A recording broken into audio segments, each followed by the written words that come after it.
Ninguém tira o trono do estudar, ninguém é o dono do que a vida dá. E nem me colocando numa jaula, porque sala de aula essa jaula vai virar. E nem me colocando numa jaula, porque sala de aula essa jaula vai virar. Ninguém tira o trono do estudar, ninguém é o dono do que a vida dá. Ninguém tira o trono do estudar, ninguém é o dono do que a vida dá. E nem me colocando numa jaula. Então, hoje nós vamos tratar aqui na Rádio Amintas de um assunto que está no cenário nacional, tem criado muitos problemas no cenário nacional e particularmente aqui no Paraná, nas escolas. Então nós vamos tratar aqui da medida provisória MP 746, né, uma medida provisória lançada recentemente, que reforma o ensino médio, mas não só o ensino médio, a ênfase principal é o ensino médio, mas a educação básica como um todo, né? Então, nós vamos tratar um pouco desse tema porque, de fato, ele nos pegou de surpresa, quer dizer, todos nós educadores, no meu caso, que sou professor da Universidade Federal do Paraná, sou professor de uma licenciatura, a licenciatura em filosofia. Então, é claro que não se refere apenas também à educação básica, mas também à universidade, quer dizer, vai mexer com a educação como um todo. E é importante que se diga que a medida provisória, primeiro, que é uma alteração da LDB, né? A LDB que foi aprovada em 96, a LDB 9394/96, e a medida provisória vai alterar um conjunto de artigos dessa LDB. Então é importante que se diga logo de início. E a questão fundamental, talvez, e que a gente deva aqui se perguntar, e talvez é a causa um pouco, não é, das manifestações e das ocupações dos estudantes nas escolas do Paraná e também do país afora, né? No caso do Paraná, hoje é dia 11 de outubro, né? Então é importante que se diga que na data de hoje nós já temos mais de 170 escolas ocupadas por estudantes secundaristas, né? Então é importante que se diga que são ocupações absolutamente legítimas, né? Que elas têm um papel fundamental de resistência, de não aceitação da medida provisória, não é? Então é um movimento dos estudantes, né? Evidentemente os professores, sindicato, professores tanto das escolas com os professores da universidade e tudo mais, acabam por apoiar o movimento. Evidentemente ninguém interfere porque é um movimento dos estudantes, então é importante que se diga isso em primeiro lugar, que ele tem uma forma própria de organização, né? Evidentemente eles precisam de apoio da sociedade, dos professores e de todos nós, não é? Então nesse sentido a gente também tem apoiado, né? Apoiado de várias formas, desde ajudando com alimentos, não é? Fazendo falas especificamente acerca da própria medida, discutindo questões que eles levantam e tudo mais, né? Então, o tema que nós vamos tratar aqui na Rádio Amintas é justamente esse tema tão caro para a sociedade brasileira e para nós educadores em geral, que é essa mudança que vem por meio de uma medida provisória, que vem de modo abrupto, né, de modo absolutamente imperativo, né? E aliás a gente começa justamente por aí. A pergunta é por que quer se mudar a educação, né? A estrutura curricular da educação escolar, quer dizer, particularmente do ensino médio, por meio de uma medida provisória. Uma vez que ao longo desses anos, né, nós sempre tivemos um processo democrático, né, de discussão acerca da educação, né? Evidentemente os últimos governos federais têm discutido, né, evidentemente abertamente, democraticamente, os problemas educacionais. E aí é bom a gente também frisar, evidentemente, que o ensino médio, né, e como a educação como um todo, precisa ser sempre pensada e repensada. E é claro que não há uma satisfação nem por parte dos estudantes, dos pais, dos educadores, da forma como o currículo e a forma como hoje a educação média funciona no Brasil. Evidentemente que há muitos problemas, a começar pelo número de estudantes que ainda estão fora das escolas. Nós temos mais de 2 milhões em idade escolar, né, fora da escola, o que é um problema muito sério. Sabemos que a estrutura curricular ela precisa de fato ser repensada, né? Agora, não nos moldes e na forma como ela vem sendo tratada ou vem sendo proposta pela medida provisória. Então é importante que se diga isso. É claro, é uma medida provisória que já tem efeito de lei, quer dizer, você tem aí 120 dias para que seja discutida no Congresso e tudo mais. Se não for discutida e não for aprovada, ela evidentemente caduca, né? Então é importante que se diga isso também. Então é possível que venham muitas emendas, enfim, o texto ele é em parte muito claro aqueles artigos, eu vou tentar mostrar isso também, aqueles artigos que ela propõe alteração, e é claro que, por outro lado, ele deixa muitas coisas abertas, né? Então, abertas e o que permite, e de fato a gente tem visto nas redes sociais e muitas falas, enfim, falas desencontradas, né? Até porque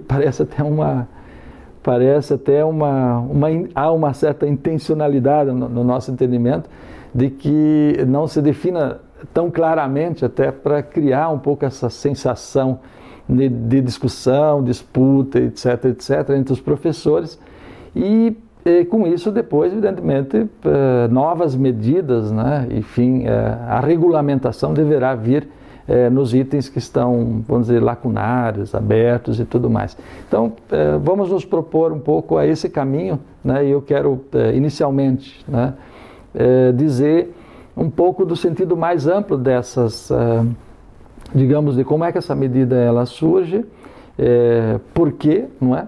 Quer dizer, evidentemente, e quem são os principais protagonistas desse processo. Então é importante que se diga um pouco quem são os protagonistas, até para situar um pouco melhor, não é?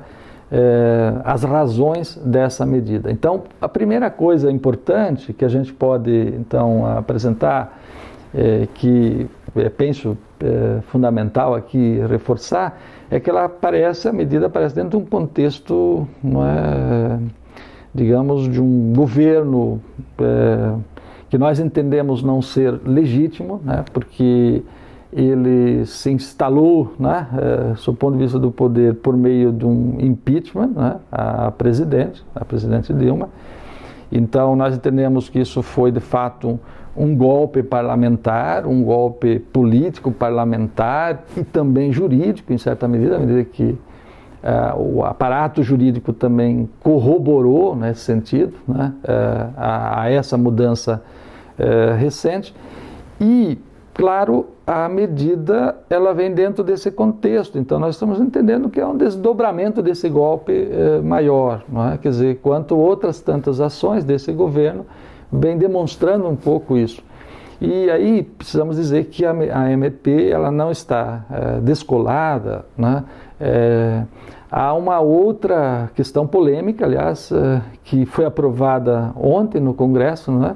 Que é a PEC 241, e a PEC 241 é aquela que congela, não é, o orçamento relacionado aos gastos públicos de modo geral, e principalmente afetando a educação, a saúde, enfim, aquilo que digamos assim, do encargo do Estado, do ponto de vista de garantir com que a sociedade ela funcione bem e tenha condições de se manter num espírito democrático. E aí estamos falando, evidentemente, da educação, da cultura, da saúde.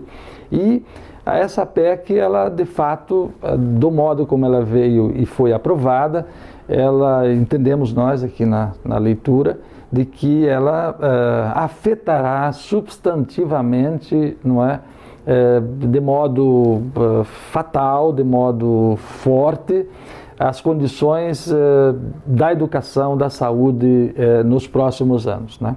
E até é bom aqui lembrar, porque a PEC ela vai contrária, inclusive, ela cria um problema seríssimo ao Plano Nacional de Educação, ao PNE, né, que tem um conjunto de metas e princípios, né, pensados ao longo dos anos e que precisam de fomento, né? E no momento em que se retira o fomento, você não tem condições de atingir essas metas, inclusive com a ideia de universalizar a educação, né?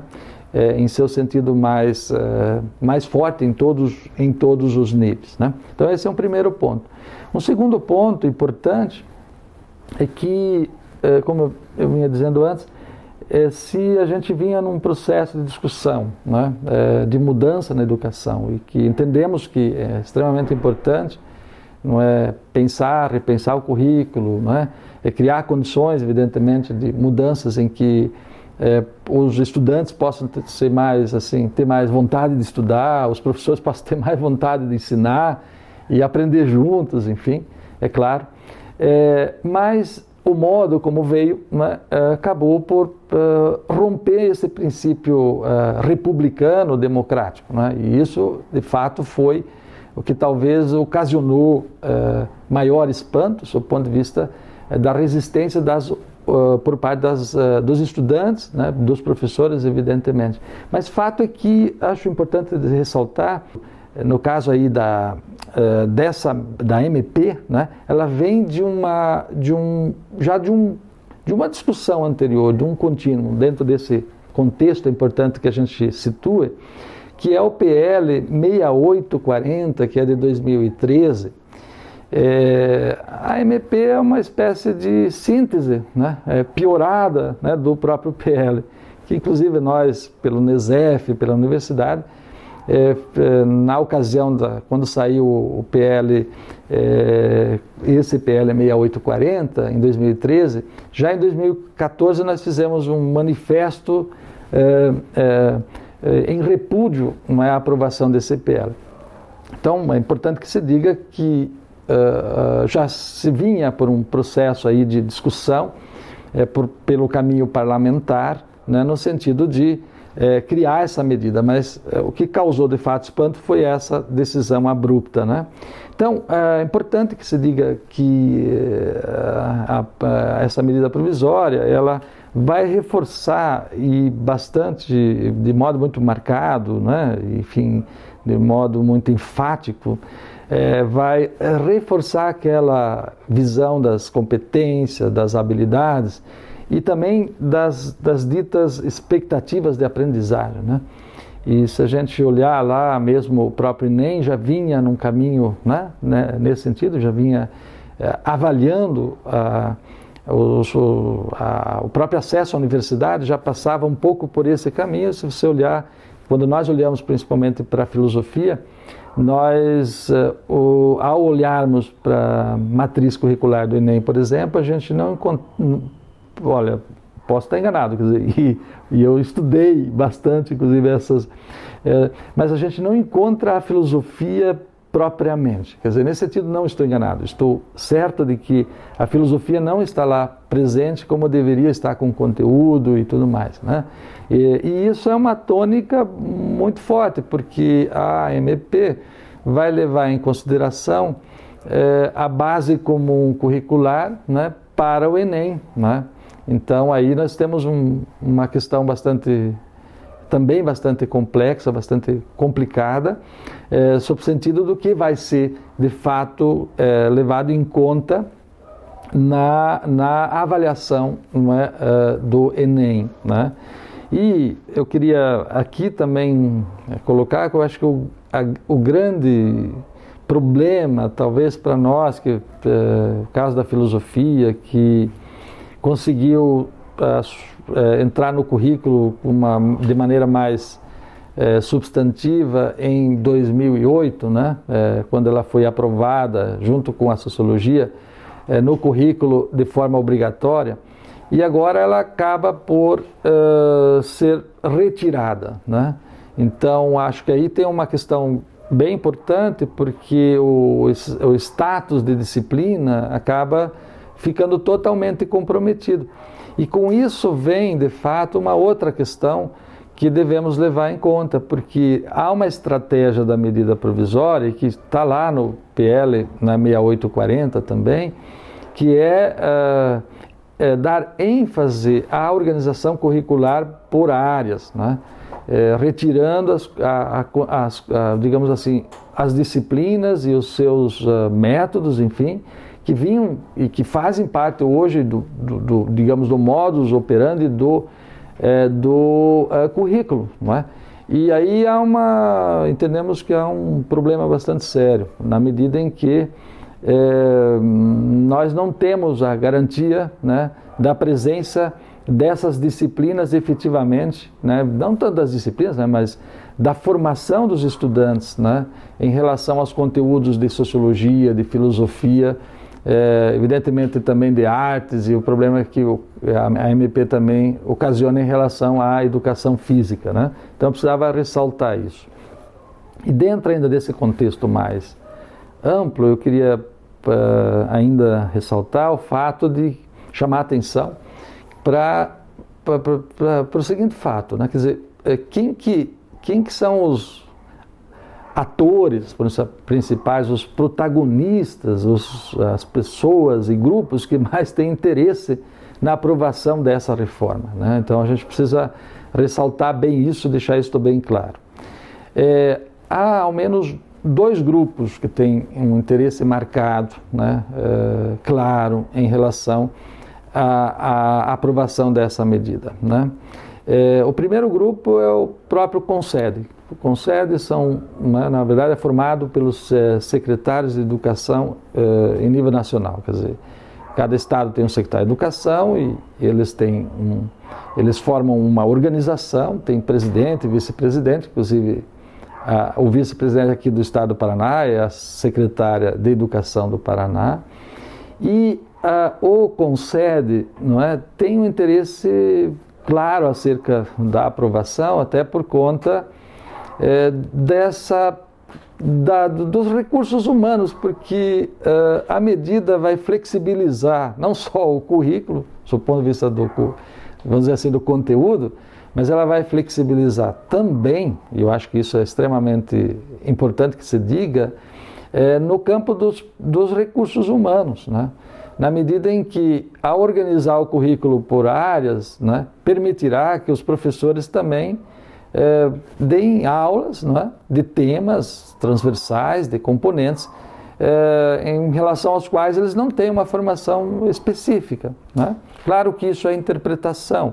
Evidentemente estou colocando aqui um dado interpretativo acerca, não é, dessa questão, mas isso nós já vimos, quer dizer, nós que acompanhamos há muito tempo as políticas públicas, né, e os problemas que nelas contêm, né, a gente sabe, por exemplo, que muitos professores hoje, formados em outras áreas, acabam atuando com temas, não é, de áreas também distintas, né.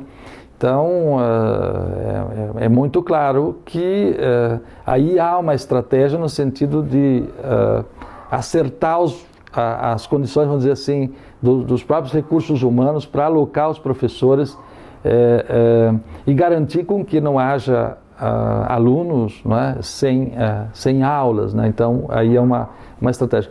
Por outro lado, eu acho que é importante né, frisar, e isso também não é uma questão que vem com o governo Temer propriamente dito, por mais que a gente reclame de fato, né, dessa medida, mas já vinha num caminho aí, já dos governos anteriores, de um grupo, né, que é o grupo que chama Movimento Todos pela Educação, né, formado pelo grupo Gerdau, né, pela Fundação Lehman, né, pela Fundação Natura, pelo Sistema S, Organizações Globo e assim por diante. Então, a presença, não é, do setor privado, né, e ao menos desde 2007 isso vem se intensificando, no sentido, eles fazem parte da discussão, vem discutindo a educação em Brasília, né, então a presença de representantes, tanto do CONSED quanto desses grupos privados, é recorrente, ou vem sendo recorrente ao longo aí dos últimos anos. Então é importante a gente frisar que há aí também uma questão, né, digamos assim, que talvez seja um pouco forte dizer, mas a educação pública ela vem sendo sequestrada sob o sentido do modelo, não só de gestão, mas sob o ponto de vista até da sua privatização, a gente poderia dizer, né? O que pode ser um tanto pesado, mas fato é que está num contexto de luta de classes e a gente não pode desconsiderar esse fator. Então eu chamo a atenção para esses pontos inicialmente, e aí eu quero passar agora, não é calmamente aqui, e aí talvez situar com calma mesmo quais são esses pontos, né, que a medida altera, né, quer dizer, a medida altera em relação à LDB, né, eu acho que é importante, mas talvez ainda só dois aspectos aqui que ainda fazem parte dessa primeira parte, quer dizer, por que do ponto de vista da justificativa da mudança, né, ou qual que seria a justificativa ou a exposição de motivos para você, né, a exposição de motivos para você fazer uma alteração do ensino médio por meio da medida, né? São dois aspectos. Primeiro, que se diz lá no texto claramente que é necessário corrigir o número excessivo de disciplinas do currículo do ensino médio, né? Só que há uma contradição, né? Porque nós temos 13 disciplinas, né? Aí falam de modelos como Finlândia e outros modelos que têm muito mais disciplinas, né? Então há uma contradição dizer que o currículo está inchado por conta das disciplinas e tudo mais. Que a gente sabe perfeitamente que os problemas que estão colocados aí, eles são de outra ordem, né? Ou vão para além disso, né? Tem muito mais a ver com as condições de trabalho do professor, com a infraestrutura das escolas e um conjunto, né, de aspectos que tem a ver com gestão, tem a ver com a burocracia escolar, né, por vezes marcada da Secretaria de Educação em relação às escolas, esta falta de autonomia das escolas para administrar bem as suas escolas, né? E, enfim, são outros fatores que estão em jogo, né? Não tanto o fator, o inchaço do currículo e tudo mais, né? E claro, ninguém está dizendo aqui que não é importante, por exemplo, que haja uma flexibilização, né, do currículo, quer dizer, é um termo que é utilizado, foi tirado lá da própria LDB, claro, como é uma alteração da LDB, mas fato que flexibilizar e permitir com que os estudantes possam, por vezes, fazer escolhas, e é bom colocar bem entre aspas, porque essas escolhas não são individuais, não é o estudante que vai lá e escolhe que disciplinas, o que ele quer fazer, né? O que ele quer estudar. Ele vai escolher aquilo que o sistema ofertar a ele, ou possibilitar a ele escolher, né? Então, o sistema aí são as secretarias estaduais de educação, ou municipais, o próprio conselho estadual, ou por vezes também com participação dos diretores das escolas, mas ainda assim é o sistema, não é o estudante que vai lá e escolhe assim o que pretende estudar, ele vai estudar o que for ofertado. E aí há um problema que eu vou apontar um pouco mais adiante. E um segundo ponto, para concluir um pouco isso da exposição de motivos, é que a gente tem muita clareza de que aqui há um alinhamento das recomendações do Banco Mundial, né? Essa questão e aliás ontem a gente viu o ministro da Educação falando, né, publicamente numa entrevista, né, de que há um problema no processo de avaliação, que os estudantes não têm rentabilidade, que não aprendem, e que isso tem a ver com um currículo inchado, um currículo estanque, né? E que precisa torná-lo mais flexível. Não que pese, né, ser um argumento que a gente pode considerar, do ponto de vista da flexibilidade, mas eu volto a dizer que não é mas, no entanto, não é o ponto mais, vamos dizer assim, forte nesse sentido. Quer dizer, a justificativa aí, por vezes, não convence, né? Não convence, né? Então, precisamos, de fato, fazer uma avaliação um pouco mais cuidadosa. Quer dizer, até que ponto, de fato, nós estamos entregando educação para o setor privado, em definitivo. E na conjuntura atual, né, do governo que a gente está vivendo nesse momento, tudo indica que as forças e corporações privadas, elas de fato têm um total interesse em marcar e retomar suas posições. Então há uma segunda razão aí da justificativa ou da exposição de motivos da MP, né, que está lá no texto, na justificativa, que tem a ver justamente com essa ideia de um alinhamento às recomendações do Banco Mundial, né? Quer dizer, a gente sabe que os processos de avaliação, enfim, há um interesse explícito no sentido de que o investimento ele tem que dar um retorno do ponto de vista da avaliação, mas a gente sabe também que a avaliação de larga escala não é garantia nenhuma, principalmente do modo como vem sendo feito, né? Então, há problemas nas avaliações de larga escala. O que eu queria daí reforçar também nessa segunda é bem importante porque me parece um problema sério quando a própria, na justificativa da MP, se recoloca aqueles 4 pilares lá de Jacques Delors, né? Que é a ideia de aprender a conhecer, aprender a fazer, não é? Aprender a conviver e aprender a ser, né? A gente sabe que isso é superado, fez parte de um período, de uma época, né? E que hoje já não faz mais nenhum sentido. Quer dizer, houve uma superação no debate pedagógico dessas questões, né?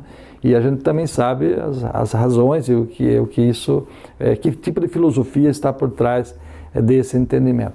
Bom, feito um pouco essa abordagem mais geral, eu quero agora entrar nos pontos mais específicos mesmo da medida, mas o primeiro deles que temos que lembrar que a medida vai elevar a carga horária mínima anual, né, que hoje é de 800 horas, para 1.400 horas. Né? Então é importante já de cara colocar essa questão, né?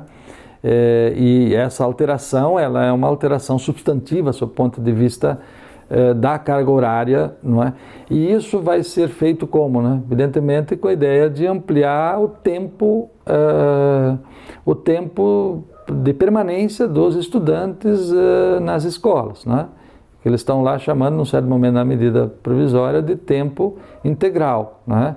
Que significa que o estudante terá que ficar ao menos 7 horas na escola. E isso já por si é um problema porque, embora digam que será feito de modo gradativo e tudo mais, né? Inclusive no Paraná logo já ouvimos a própria secretária falando que vamos começar aqui com algumas escolas, talvez 20, 30 escolas, para depois ir ampliando gradativamente. Mas a gente sabe que há um problema, há muitos problemas nessa decisão, né? Porque boa parte das escolas não tem estrutura de fato, né? Muitas delas funcionam com estudantes do Estado e também são escolas que têm consórcios, né? Que, ou seja, funciona também a rede municipal, enfim, então não é uma escola ociosa do ponto de vista dos períodos, né? Em geral são períodos já ocupados. Fora isso, não considera o fato de que boa parte dos estudantes, ou um bom grupo de estudantes, principalmente os que estudam à noite, eles são estudantes trabalhadores, né? Eles trabalham, então eles têm uma carga horária de trabalho e uma carga horária de estudo, né? Evidentemente. Então há aí uma questão fundamental a ser pensada, como é que se viabiliza, não é, um tempo integral nas condições colocadas hoje. E há um outro fator que a gente tem que chamar a atenção, né? O fato de que, claro, eu acho que quanto mais o estudante pudesse permanecer na escola, eu acho que isso seria, sem dúvida, ninguém se opõe assim aparentemente ou à primeira vista, mas o fato é que nas condições atuais, não é, e do modo como a escola ela funciona, isso não traz muitas vantagens, do ponto de vista da formação do estudante, né?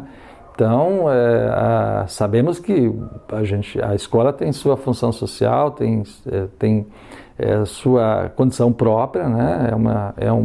É uma escola, a escola tem um papel que é insubstituível, né? A família não a substitui, nenhuma outra instituição a substitui. Então, o ensino e o processo de conhecimento sistematizado, etc., ele tem no locus da escola seu papel, quer dizer, tem seu lugar assegurado, quer dizer, o fato é que, evidentemente, se aprende muito também fora da escola, né?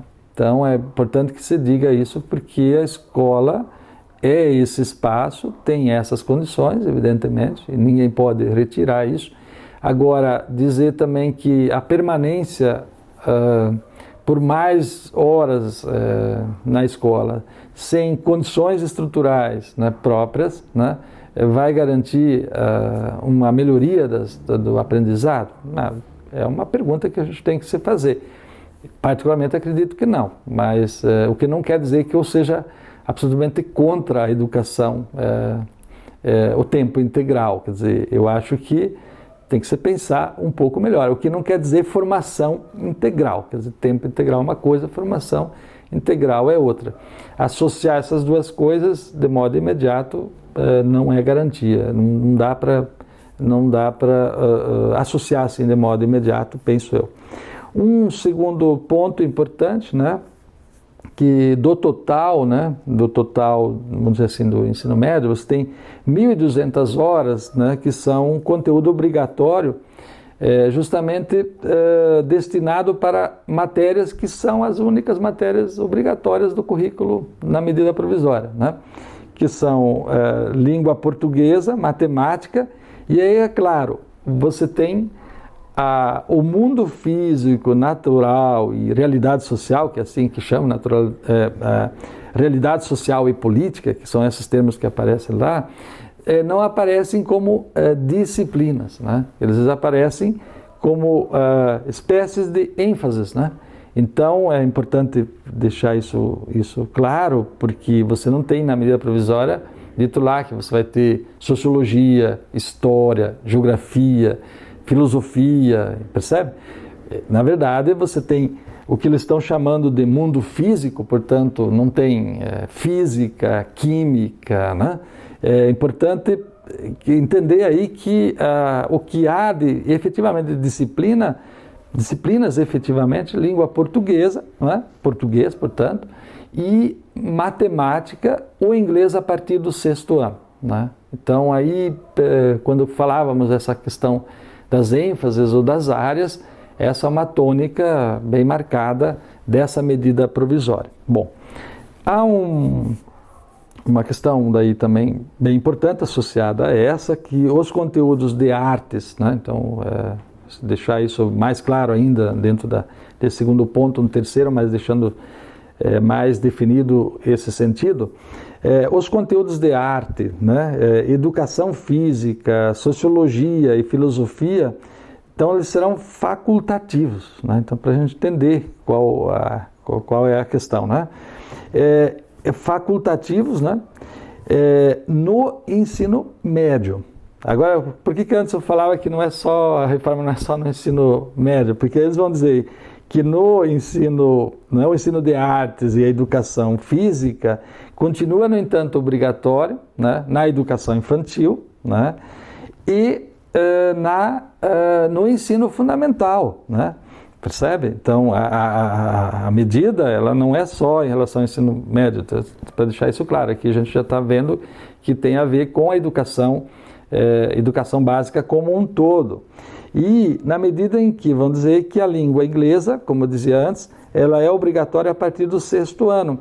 E o espanhol, que foi uma conquista extremamente importante, né, nas mudanças mais recentes, né, do currículo, acaba também sendo facultativo, uma oferta facultativa, ou seja, ela vai entrar dependendo do seu sistema ofertar. Quer dizer, vai fazer parte dessa oferta aí do próprio sistema, até porque você não vai ter, até aqui a gente não entendeu isso, Pode ser que isso venha a ser regulamentado, mas não tem aquela questão dos 25% das disciplinas da parte diversificada. Então isso cai por terra, né, evidentemente, né?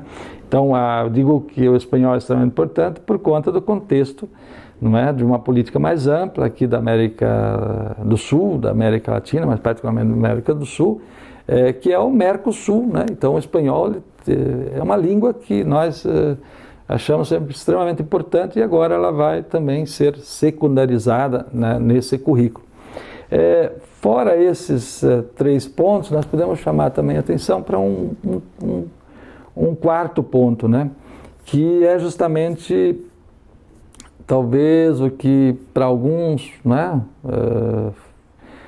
para muita gente olhando assim, nossa, isso é bem interessante, a ideia da flexibilização do currículo, ou seja, que eles chamam elegantemente, lá no texto está bem bonito, lá está como itinerários formativos específicos, né?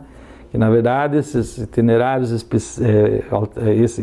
esses itinerários formativos específicos têm a ver com a oferta, né, que vai ser feita por parte, né, do sistema, né, para os focos respectivos, né, que ele queira ofertar.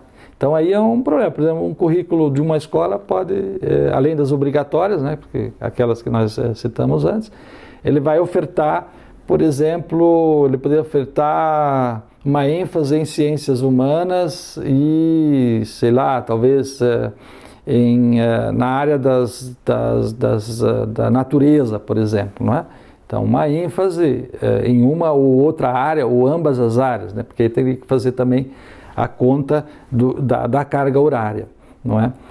Mas o fato é que também isso não está muito claro, mas nós acabamos por interpretar que, por vezes, o estudante gostaria, por exemplo, de fazer ciências humanas e ele, naquela escola, não tem a oferta das ciências humanas. Quer dizer, a pergunta é como é que ele vai fazer daí para estudar aquilo que ele gostaria de estudar, até visando estudos futuros, né? Inclusive o ingresso à universidade, né? Vamos lembrar que o ingresso à universidade vai ser pela base comum, né? Pela base comum, pelas disciplinas ofertadas na base comum. Mas vamos entender aqui também que, de alguma maneira, isso vai impactar em relação à sua formação, né? À sua escolha futura, né? Então, é importante que isso fique claro. Então, um estudante poderá, ao menos estamos interpretando assim, ao não ter na sua escola, né, onde ele fez, e isso, imaginem vocês a confusão que isso vai dar. Quer dizer, até aqui nós estamos entendendo como não há uma regulamentação disso, a gente está interpretando que ele vai poder, de fato, ir buscar esse complemento em outras escolas, né? E a medida, de fato, dá essa ideia, em algum momento também, à medida em que você pode compor o seu currículo de modo modular, né? Inclusive fala a possibilidade de você ter carga horária à distância, né, e tudo mais. Mas o que eu quero chamar a atenção, como isso também não é muito claro, o que eu quero chamar a atenção é o fato de que a mobilidade, né, se a ideia da flexibilidade é trazer mobilidade do ponto de vista dos interesses, né, que o estudante, enfim, gostaria, por exemplo, de estudar matemática, ou ciências da natureza, ou ciências humanas, como é que ele vai, de fato, compor essa condição do currículo, como é que ele vai organizar a sua vida escolar, né? Então, isso não é algo muito simples, né? Então, é importante que a gente chame a atenção. E um outro ponto bem polêmico, talvez um dos pontos mais polêmicos, né, também da medida, é o dito notório saber, né? Então, esse notório saber, a gente sabe que ele tem um conceito caro do ponto de vista acadêmico, né? A gente sabe que o notório saber ele existe, ele é reconhecido enquanto tal, Mas aqui, da forma como a medida o coloca, né, a interpretação principal, quer dizer, o que tem se interpretado é que se refere principalmente à formação profissional e técnica, né? Mas isso também não é total garantia. Essa é uma leitura que tem sido feita a partir da medida provisória, mas nós entendemos que o notório saber facilmente pode também se estender para as outras áreas, né? Claro que isto é uma interpretação, em princípio, na raiz ali no pé da letra, né, do que está dito na medida provisória, ele se refere à formação técnica e profissional. E o tempo integral, do qual eu já comentei, que é um problema bastante sério, né, nessa medida. E fora isso, penso que seria interessante chamar a atenção e ao ler a medida, e proponho que vocês também façam a leitura, tentem compreender como é que o texto se apresenta, né, a vocês, mas o fato que há um aspecto que bastante complicado, o qual eu comentei um pouco, mas eu queria ressaltá-lo aqui ainda, reforçá-lo, que é o fato de que os ditos conteúdos, que antes eles eram selecionados a partir das disciplinas e tinham um locus, não é? A partir de um objeto específico, conteúdos específicos que, de alguma maneira, consensuados ou assim compreendidos do ponto de vista da estruturação pedagógica e da área do conhecimento, eles agora passam a ser, de alguma maneira, fragmentados. Então, há uma característica da fragmentação do conhecimento que vem com muita força com essa medida. É assim que estamos entendendo, porque temas transversais, o que seriam componentes, ou, enfim, elementos a serem tratados do ponto de vista do conhecimento dos estudantes, isso não fica claro, quer dizer, se trata com a ideia de que são temas transversais, né? Temas transversais que nós já conhecemos do passado, né? Tempos dos PCNs, lá do Fernando Henrique Cardoso, lá no passado. No ensino fundamental, havia os temas transversais como saúde, sexualidade, meio ambiente, enfim, que, claro, eles tinham uma outra concepção, né? Ou melhor dizendo, havia ali uma concepção do ponto de vista curricular, né? Que aqui nem isso aparece claramente, né? E penso que são esses pontos, né, que são talvez os principais pontos da medida que eu gostaria de ressaltar. Evidentemente tem outros, talvez é importante que se diga ainda que quero reforçar isso no final aqui, que apenas a matemática e a língua portuguesa, elas são obrigatórias nos 3 anos, né? Então, são obrigatórias nos 3 anos. Então, por isso que fica tão difícil a gente imaginar como é que esse currículo vai ser organizado, né? Quer dizer, como é que se compõe essa relação entre essas disciplinas que são obrigatórias com aquelas que vêm por meio de ênfases, né? Quer dizer, é um pouco estranho, no mínimo, né? E quero ressaltar, até por conta desse lugar onde a gente está aqui falando, no sentido da minha área, né, também de estudo, que é o ensino da filosofia, o fato de que esta medida, ela revoga em termos absolutos, né, a Lei 11.684, né, de 2008, aquela que tornava a filosofia e a sociologia obrigatórias no currículo. Então ela suprime absolutamente, revoga em termos absolutos, né? E aí ainda, né, ressalto por fim a importância da gente observar a tônica, né, dessa medida em relação justamente à iniciativa privada que eu comentava antes um pouco, né? E a própria organização do sistema AS, que vem com muita força, né? As organizações no entorno, né? Então sabemos que é extremamente vamos dizer assim, é uma medida que, no nosso entendimento, ela vai afetar profundamente, né, o processo formativo dos nossos estudantes. No nosso entendimento, ela vai fragmentar ainda mais, vai talvez poderíamos dizer que vai dar uma condição menos substantiva em termos culturais, né?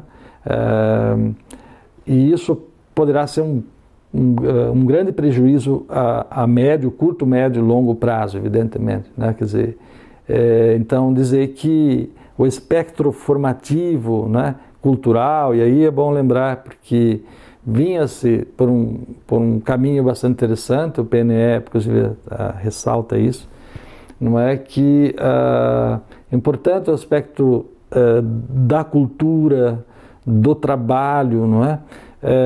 Da tecnologia, e não do ensino técnico em si, né? Mas da compreensão tecnológica, né? Então, penso que teremos um problema bastante sério, e aí me vem à memória aqui também, que não fica claro, né, como é que ficarão esses institutos federais de educação, né, que vieram com uma força muito grande nos últimos tempos, no sentido da formação técnica em termos substantivos, né?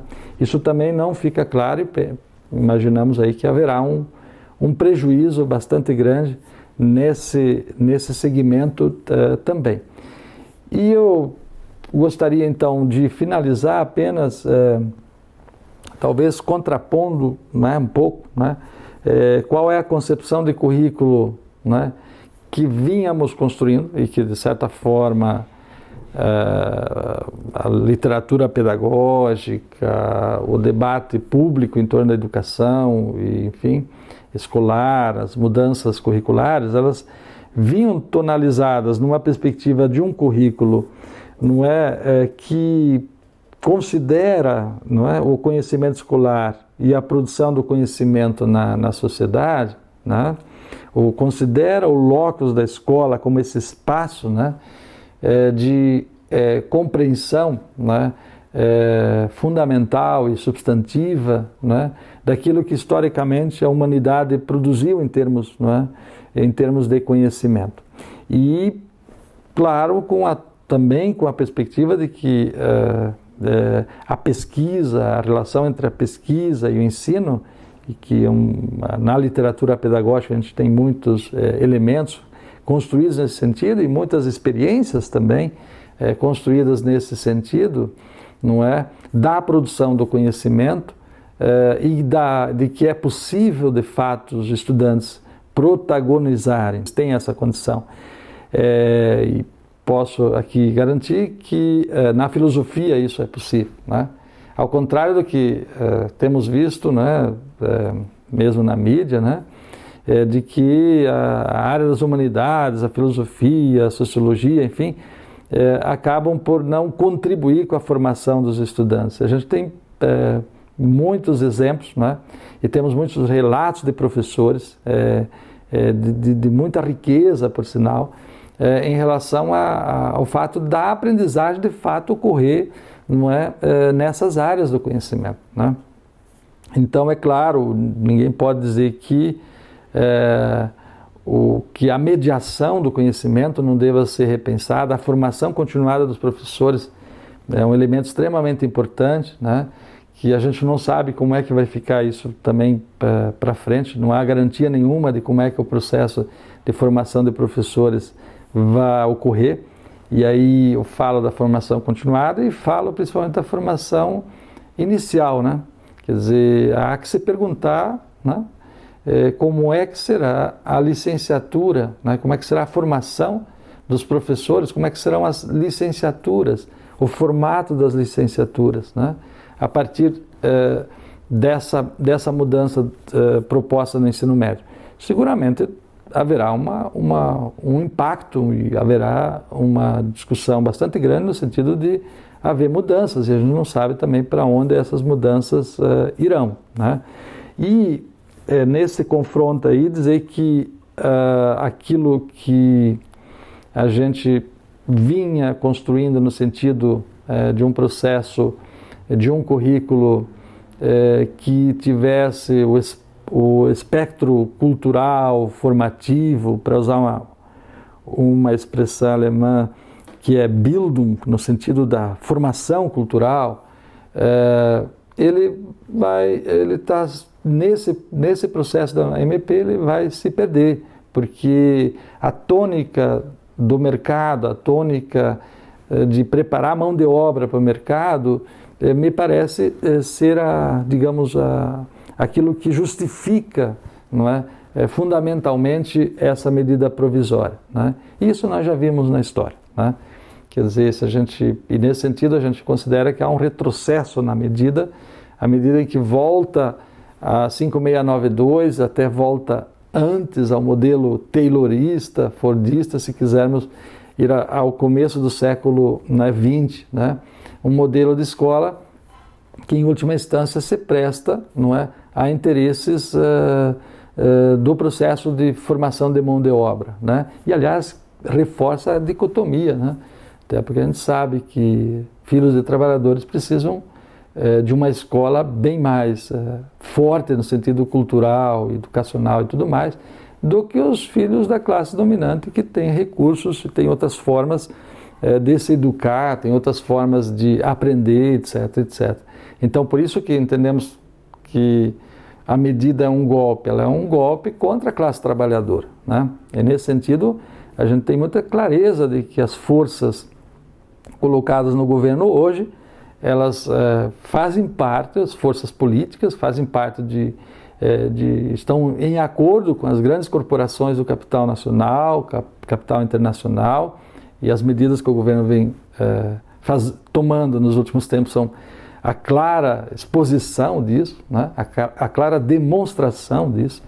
Então, nós sabemos que essa medida é um desdobramento, né, do golpe, e ela vai na direção de priorizar, em última instância, segmentos da sociedade que já têm privilégios marcados, né? Num país como o nosso, que vimos nos últimos tempos, a presença bastante forte, né, de segmentos que estavam fora, na margem da sociedade, né? Podemos citar aqui a presença, por exemplo, dos estudantes afro-brasileiros, se considerarmos o processo de bolsas e da inserção dos indivíduos, né, em condições iguais, né, nas universidades. Inclusive as pesquisas que apontam como esses estudantes, em última instância, se deram muito bem no processo de aprendizagem, ao contrário que muitas vezes a própria mídia prega, né? Então, tivemos políticas de inclusão social, né, marcadas nos últimos tempos, que hoje elas estão em absoluto risco, né, de se perder totalmente, né? Então é importante frisar isso. E nesse sentido, para concluir, não é, a gente tem clareza, pelo menos na nossa leitura, na nossa interpretação, de que essa medida reforça de fato essa dualidade, e essa dualidade da qual eu falava agora há pouco, né, que é um retrocesso a processos anteriores, escolares que nós já tivemos no Brasil, experimentos, modelos e tudo mais. É um retrocesso no sentido de que reforça a dualidade, e os ditos itinerários formativos específicos, eles são de uma clara intenção de descontinuidade, né, e de fragmentação, né, e ao mesmo tempo há uma hierarquia aí que acaba sendo colocada, né, que é preciso levar também em conta. E, claro, a crítica talvez que devemos também reforçar é de que reforça ou enfatiza a ideia da repetição e da reprodução de conceitos e da aprendizagem rápida, facilitada, né, pro dito que nós estamos chamando aqui mercado, no sentido de uma mão de obra qualificada pro mercado, né, e devemos colocar isso bem entre aspas, qualificada em que sentido, né?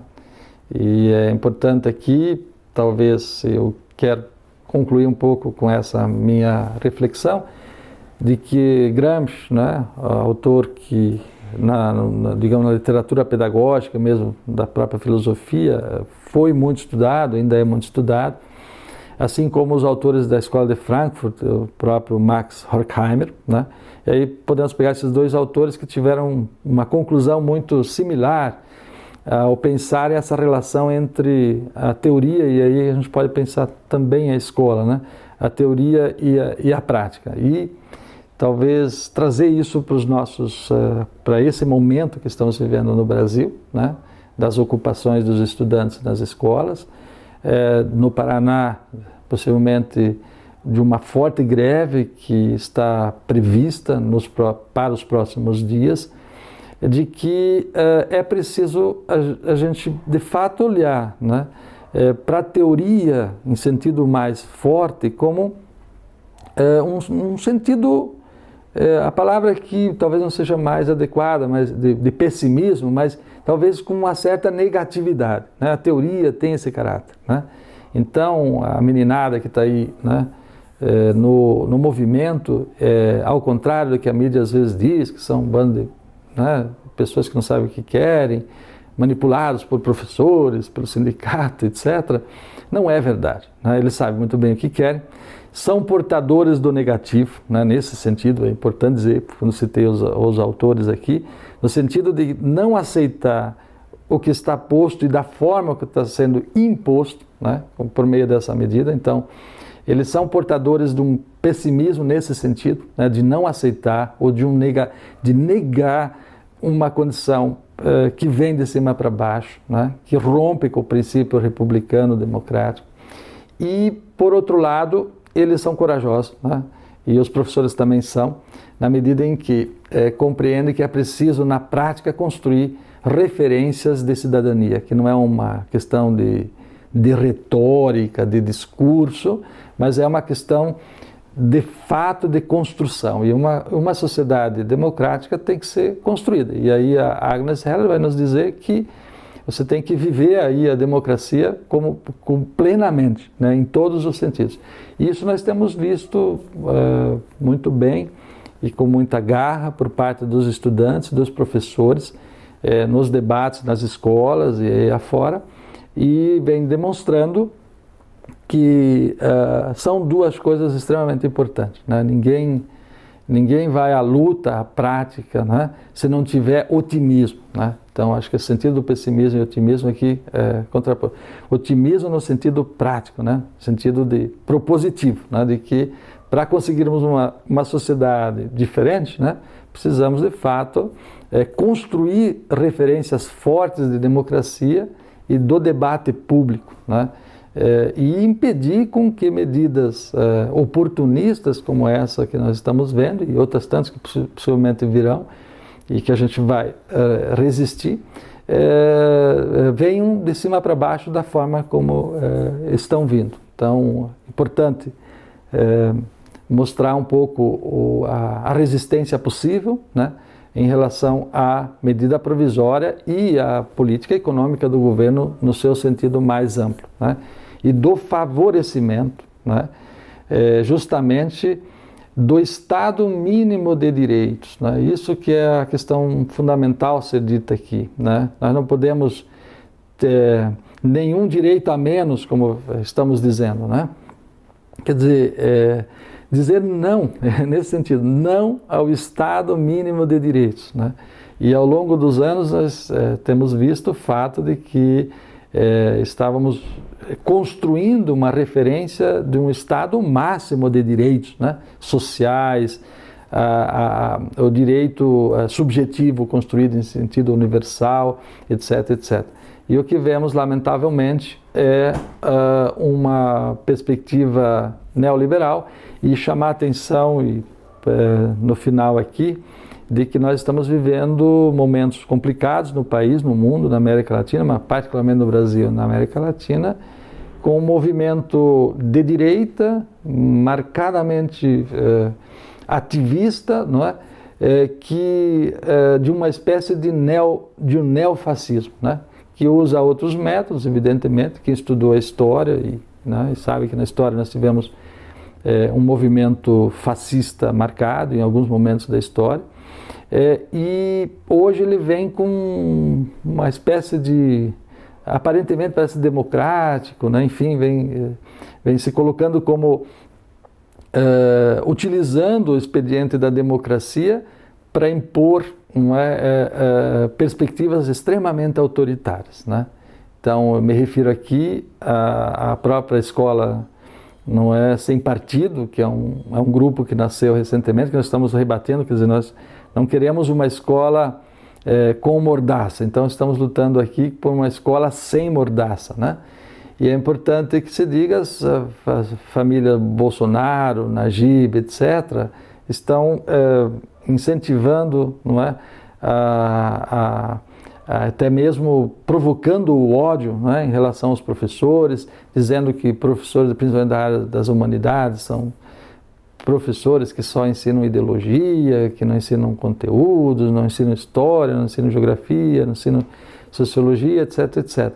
O que a gente sabe que pode haver exageros aqui e ali, claro que eles podem existir, mas a gente sabe que faz parte de um discurso, de uma montagem, não é, de um jogo, né, para desconstruir boas referências democráticas que nós conquistamos no Brasil e na América nos últimos anos, né? Então, importante ressaltar que esse movimento que um autor, filósofo brasileiro, tem chamado muita atenção, né, desse fenômeno nos últimos tempos, que é o Paulo Arantes, né? Então, acho que precisamos, de fato, ficar atentos, né, a esse movimento de conjuntura que estamos vivendo, que ele vem com muita força. A gente tem visto que as práticas mesmo, agora com o governador, a própria secretária, existe todo parece um discurso um pouco manso, calmo, enfim, mas extremamente autoritário, né? Então, chama atenção para isso também. E é isso, então, espero ter esclarecido mais ou menos, né, o que é a medida provisória. Tem muitos elementos, né, particulares na própria medida e que a gente precisa, evidentemente, ler, entender, mas no seu sentido mais amplo, de fato, não dá para negociar, não dá para aceitar, porque aceitar isso significa retroceder, significa voltar à história há muitos anos, né? E pensar que futuramente teremos um enorme prejuízo se essa medida vier a ser implantada do jeito que ela vem sendo apresentada. Então, agradeço aí, né, ao professor Paulo, né, da Rádio Amintas, né, e o fato de poder ter apresentado aqui, né, alguns pontos da medida e dessa conjuntura educacional. E eu acho que nós precisamos colocar no centro do nosso debate, de fato, a relação entre educação escolar, educação em seu sentido mais amplo, e o contexto neoliberal, que vem cada vez mais se apresentando com forças de várias naturezas, né, no nosso aí entorno, enfim, né? Então, agradeço aí o Paulo mais uma vez e sempre que possível e sempre que, né, a gente tenha que vir fazer algum debate, estamos aí, tá bem? Então, muito obrigado. Ninguém tira o trono do estudar, ninguém é o dono do que a vida dá. E nem me colocando numa jaula, porque sala de aula, essa jaula...